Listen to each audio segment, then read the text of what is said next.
అమ్మ వాళ్ళ ఇంటికి వచ్చాము. మా అన్నని తీసుకొని ఆటో తీసుకొని ఈరోజు చేలోకి వచ్చాము. మా చేలో మా అమ్మ వాళ్ళు ఏమేమి వేస్తున్నారో చూపిస్తాను.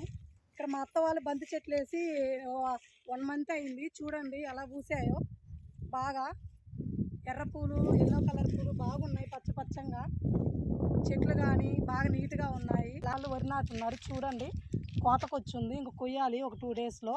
నీళ్ళు ఆరలేదని ఇంకా ఉండిచ్చున్నారు. ఒక 2 డేస్లో కోస్తారు. అప్పుడు మళ్ళీ వడ్లు చూపిస్తా మీకు. ఇప్పుడే మీకు వరి చూపించా కదా, పక్కనే పిన్ని వాళ్ళ నిమ్మ చెట్లు కూడా ఉన్నాయి. చూడండి 1 ఇయర్ అయింది వేసి, ఎంత బాగున్నాయో. అట్లానే బంతి చెట్లు కూడా నాటారు. అట్లాగే కూర చెట్లు, అదే ప్రస్తుతానికి మనం కొనాలంటే ఇప్పుడు రేట్లు చాలా ఉన్నాయి కాబట్టి కొంచెం గోంగూర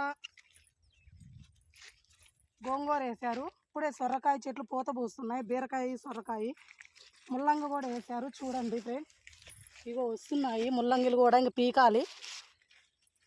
ఇప్పుడు కూరగాయలు కొనాలంటే చాలా రేట్లు ఉన్నాయి కాబట్టి అమ్మ ఐరోన్ బెండ చెట్లు కూడా వేస్తుంది. ఇప్పుడిప్పుడే పిందులు వస్తున్నాయి చూడండి. ఇవి ఖచ్చితంగా కాస్తే అమ్మ ఖచ్చితంగా హైదరాబాద్కి పంపిస్తుంది.